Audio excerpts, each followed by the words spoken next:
Falsificación de documentos. Con frecuencia al detective se le presentan casos en que la prueba de algún delito depende de algún documento de dudosa autenticidad. Cheques adulterados, testamentos falsos, firmas falsificadas, etc., son medios utilizados para consumar más de una importante defraudación. Por ejemplo, si se duda de la autenticidad de un testamento hológrafo, es decir, escrito de puño y letra, de inmediato surgen varios interrogantes que necesitan ser analizados, a saber. Primero, ¿es auténtico o no el documento? Segundo, si resulta falso, ¿cuál ha sido el procedimiento utilizado por el falsificador?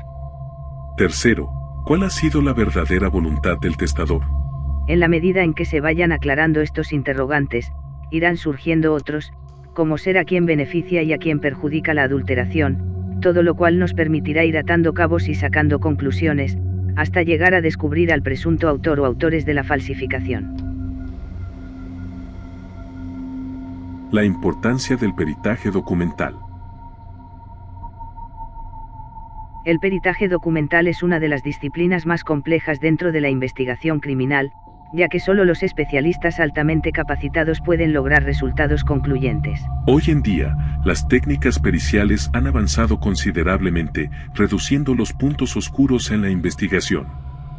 El peritaje caligráfico, el análisis químico de tintas y papeles, y el uso de tecnologías avanzadas como la espectroscopia y la inteligencia artificial en el análisis de escritura, han mejorado la detección de documentos fraudulentos. Si bien estas tareas son responsabilidad de peritos especializados, el detective debe proporcionar los elementos de investigación y testimonios necesarios para el esclarecimiento del caso. La pericia caligráfica, el análisis químico de la tinta, el estudio del papel, si bien corresponden sea realizada por el perito especializado en cada una de esas ramas de la investigación, es en realidad el detective quien debe aportar a esos peritos los elementos para el análisis y los testimonios necesarios para el esclarecimiento de los hechos, por lo que se hace necesario que el alumno conozca todo lo referente a cómo actúan estos peritos. Destacamos que el detective no necesita poseer los conocimientos adecuados para establecer tanto la autenticidad de un documento en algunos casos, como el origen o autor de los mismos en otros. Sin embargo, debemos tener en cuenta que no siempre el detective podrá contar con la ayuda del perito especializado. No en todas las localidades hay laboratorios de investigaciones dotados de elementos indispensables para establecer fidedignamente la autenticidad o falsedad de un documento. Tampoco abundan los especialistas capaces de resolver ese tipo de problemas. Por todo ello es conveniente de que el alumno estudie detenidamente esta lección. Para saber lo que debemos investigar, vamos a ver previamente cómo opera el falsificador, de qué técnica se vale, cuáles son sus procedimientos en cada uno de los diversos tipos de falsificación y, asimismo, daremos una ligera idea de la labor a que somete el perito los elementos de prueba que le son suministrados. Raspado. En estos casos, el delincuente raspa parte del escrito y reemplaza una cifra o parte del texto por otra. Dos son las etapas de la investigación. Primero, descubrir la parte raspada. Y segundo, reconstruir el texto original. En el caso del raspado, el falsificador elimina mecánicamente la tinta y parte del soporte utilizando herramientas como un raspador, una hoja de afeitar, una navaja o una goma de borrar. Mientras que los primeros permiten una manipulación más precisa y localizada, requieren mayor habilidad. En contraste, la goma, aunque más fácil de usar y capaz de generar un efecto más sutil y engañoso, resulta menos precisa. Por esta razón, el falsificador elige el instrumento más adecuado según las características del documento y el tipo de fraude que desea cometer. El raspado es, en esencia, una técnica burda de falsificación. A menudo, su detección es sencilla y no requiere equipos especializados. Indicadores de raspado en un documento. El raspado se identifica por las alteraciones que provoca en el soporte del documento, manifestadas en los siguientes aspectos. Aspecto del papel: si el papel es delgado, resiste mal la fricción intensa de la goma o el raspador. Esto provoca una pérdida localizada de rigidez y la aparición de un abombamiento u ondulación visible en ambas caras del documento.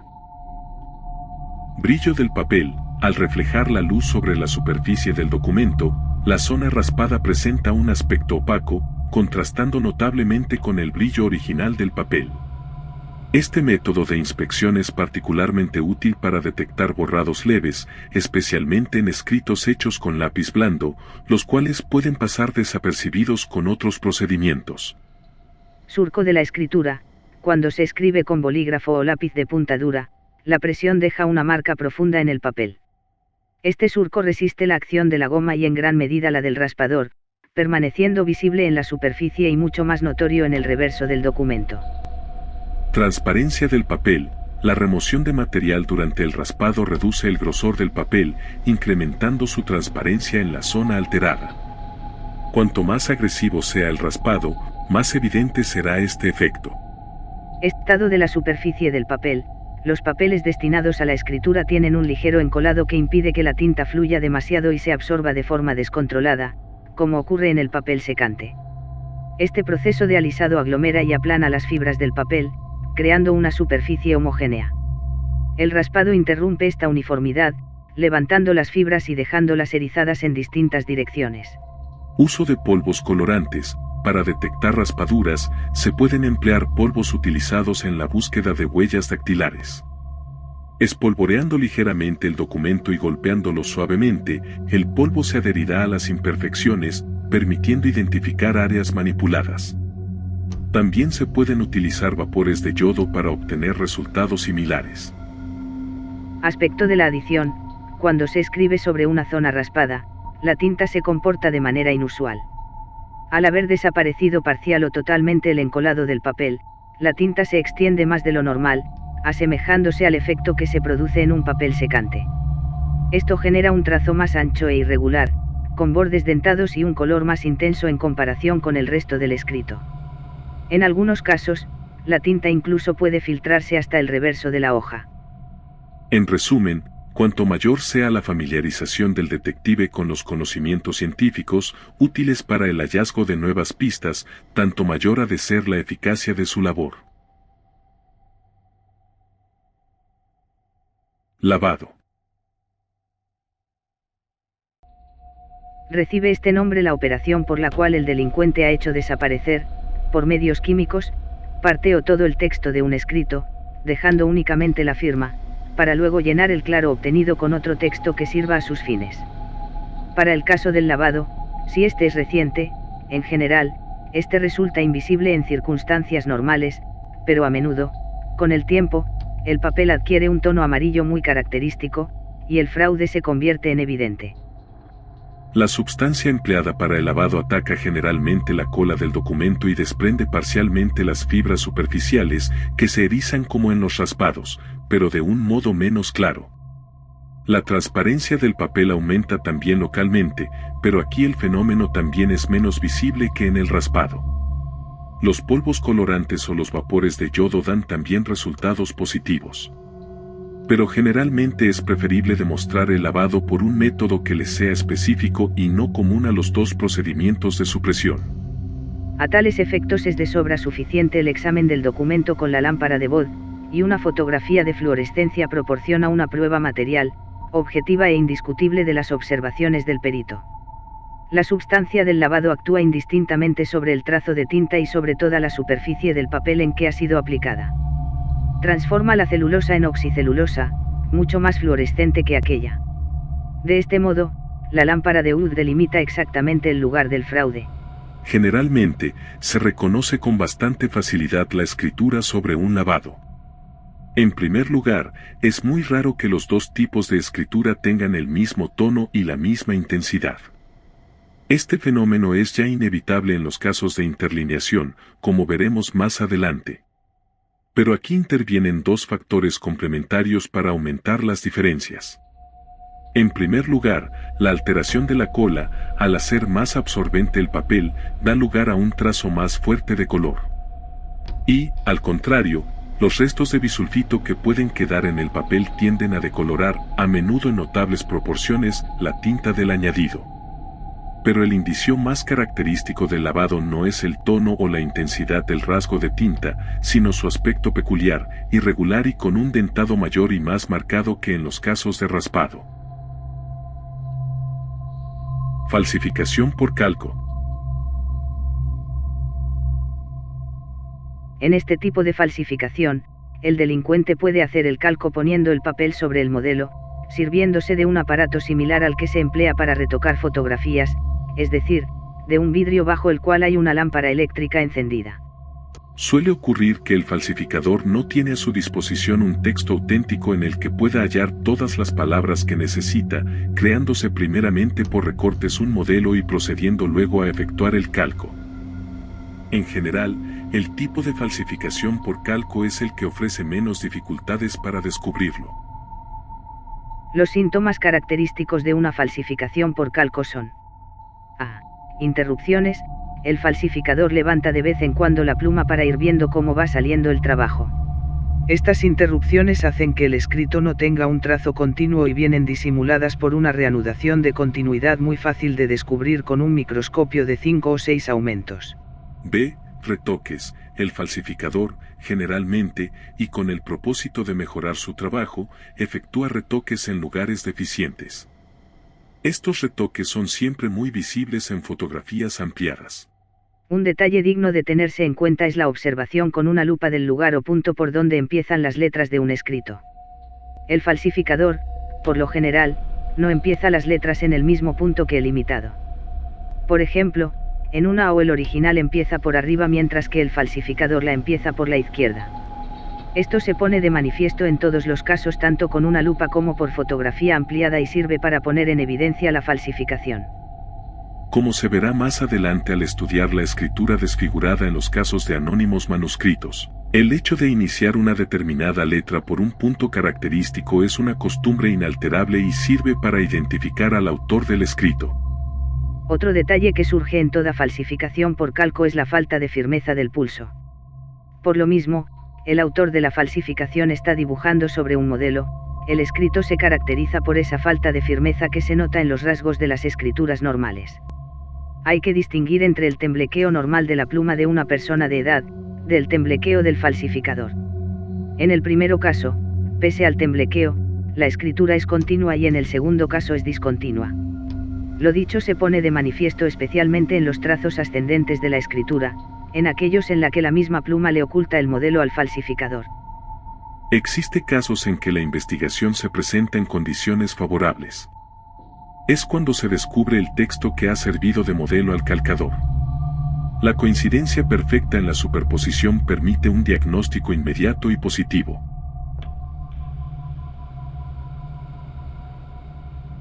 Enmiendas.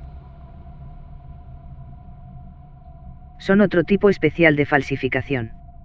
Las enmiendas sirven para configurar situaciones u obligaciones que son explotadas por el delincuente y que desde luego son falsas. Para descubrir enmiendas en un documento, lo más positivo es el examen microscópico con 5 o 6 aumentos. El perito debe observar si la tinta empleada es o no idéntica, observación que se logra mediante un análisis cualitativo y cuantitativo. También debe observar si existe algún principio de igualdad en la tinta empleada, apreciación que se verifica físicamente con el microscopio que le revelará en su aspecto óptico la coloración y aspecto general de las tintas en estudio. Hay que tener en cuenta que el rasgo últimamente trazado extiende su tinta sobre el más antiguo. La microfotografía con iluminación muy oblicua permite también distinguir claramente el relieve del trazo post-escrito. Cuando la enmienda se ha hecho encima de un raspado o lavado es fácil apreciarla, pues la destrucción del encolado del papel originado por el raspado o reactivo origina el corrido de la tinta, etc. Esto también es observable al microscopio. A veces, la enmienda va entre el texto y la firma. En ese espacio el delincuente ha intercalado una frase u obligación que lo favorece. En estos casos se debe también establecer primeramente si las tintas son iguales o no. Luego se procederá a determinar la edad relativa de los dos textos y en caso de surgir una diferencia de fecha entre uno y otro escrito, corresponde saber si el añadido es o no obra de la misma mano que hizo el texto.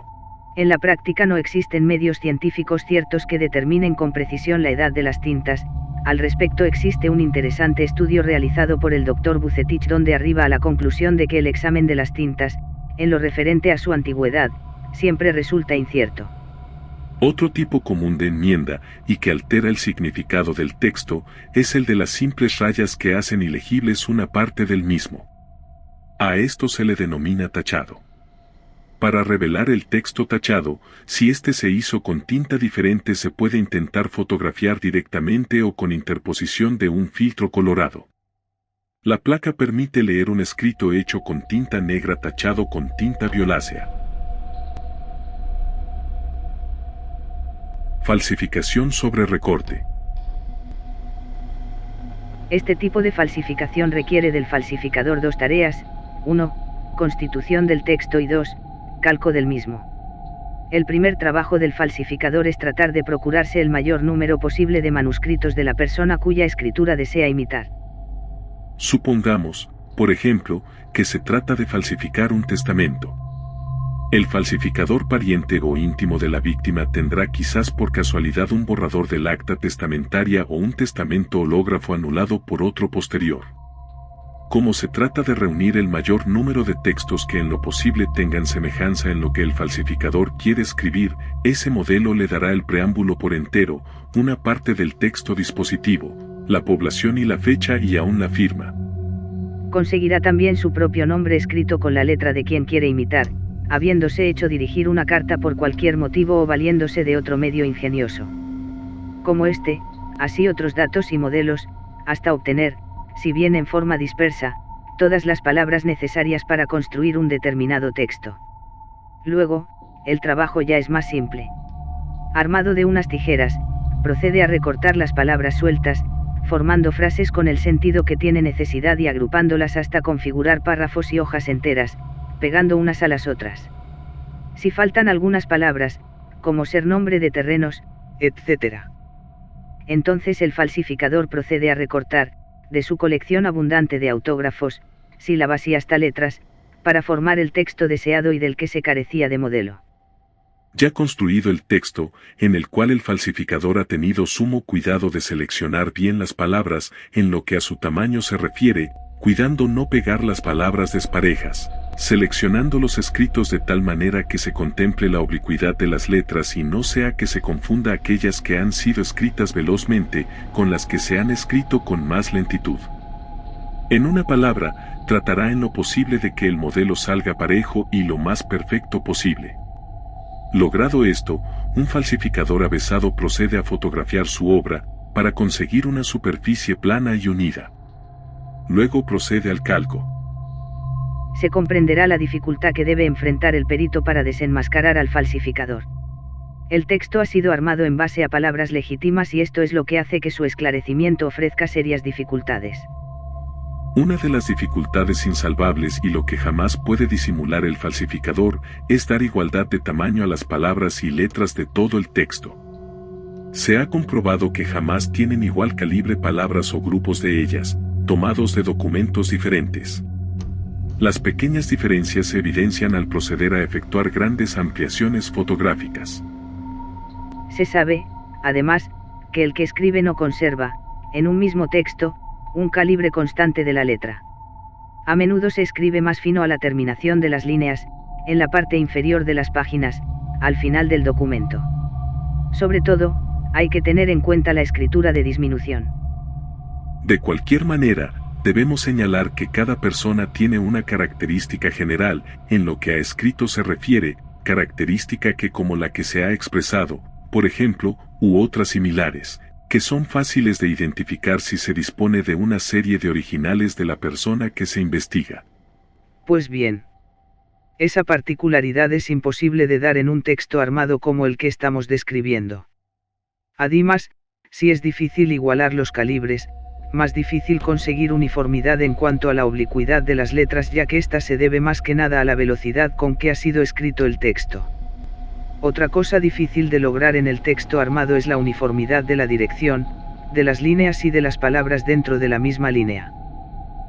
Súmese a esta falla de construcción todo lo que se ha dicho de los retoques, el temblequeo característico, discontinuo, la frecuencia de las tomas de tinta y los errores de iniciación de las letras, y se llegará a la conclusión de que no hemos exagerado cuando decíamos que, pese a todas las dificultades, este tipo de falsificación, aparentemente el más peligroso de todos, es gracias a la técnica policial descubrible. Falsificación por imitación. En este tipo de falsificación deben distinguirse dos formas distintas de operar. A. Imitación de un modelo que se tenga a la vista. B. Imitación de la escritura de una determinada persona mediante un continuo ejercicio del falsificador. Para el caso A, el perito, mediante una ampliación fotográfica, podrá determinar fácilmente gran cantidad de interrupciones y retoques, ya que esas son características netas de este tipo de falsificaciones. No es raro que el imitador haga primero el texto en lápiz para retocarlo luego y pasarlo finalmente a pluma. En estos rasgos la pluma presenta menos retoques, pero señala demasiadas interrupciones. Al borrarse los rasgos del lápiz, las modificaciones experimentadas por la cola del papel al ser frotado con la goma, quedarán al descubierto. Si el rasgo no fue borrado, la fotografía sacada en el papel contraste hará ver este rasgo al lápiz recubierto más o menos perfectamente por la pluma. Técnicamente los rasgos son denominados subyacentes. Para el caso B, llamado también de imitación libre, el falsificador se habitúa por ejercicios previos, generalmente muy largos, a reproducir la letra o la firma de una persona determinada, pero solo lo logra en su apariencia visual, ya que al perito le resultará fácil revelar su falsedad. Conclusiones. El estudio de la falsificación de documentos es esencial para el detective moderno. A medida que las tecnologías avanzan, también lo hacen los métodos de falsificación, lo que exige un conocimiento actualizado de las técnicas periciales. La colaboración con peritos calígrafos y laboratorios forenses es crucial para garantizar la autenticidad de documentos en investigaciones judiciales y evitar fraudes con consecuencias graves. El detective, aunque no sea perito en documentoscopía, debe conocer los principios básicos de las técnicas de falsificación para identificar posibles alteraciones y aportar pruebas sólidas a la investigación criminal.